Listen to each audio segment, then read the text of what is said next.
Hey everybody, Congressman Mark Green, welcome to Whiteboard Wednesday. This week we're going to talk about my trip down to the Arizona portion of our border with Mexico. And it was eye-opening to say the least. What I discovered was in the drug cartel's assault on the United States, they are both strategic and tactical. If you look at how they're strategically targeting our southern border, they're using sort of neutralized operations against the main crossing sites. And they hit them with thousands of people, hundreds of people at a time. And that causes CBP to have to move people from other parts of the border to the crossing sites, to the specific crossing sites. And there, at those crossing sites, they process the individuals. By having to move people off the line, they thin the line in other areas. The drug cartels are watching. They have scouts. They keep track on where CBP is. They send the people here. And then they send the drugs where the border's been thinned. And to give you an example, in the Tucson sector, there was a 30-mile section that was manned by 200 agents, now manned by 7 agents doing 3 shifts covering 30 miles. When we were down in the Nogales area, we went and visited with ranchers. They showed us game camera footage of the drug carriers that had camouflage uniforms. They had backpacks. They had carpet shoes. And of course, they're streaming across their file after person after person after person in the file.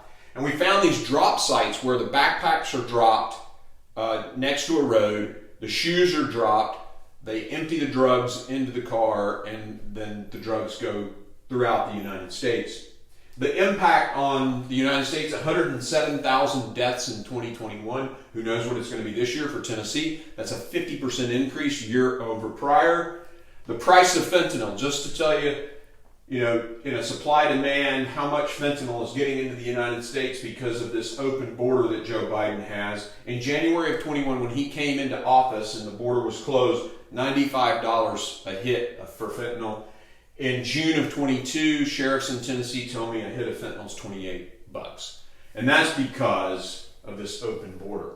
And you can see the effects of the open border in terms of the human trafficking and the mass of of people in the Yuma sector, and I'm keeping this, I'm rounding down in order, at the request of CBP, not to report the exact numbers. 282,000 year to date. This year, 282,000. In 21, 114,000. In 2019, 18, and 17, if you add all 4 years of that presidency, Trump's presidency, it's 116,000.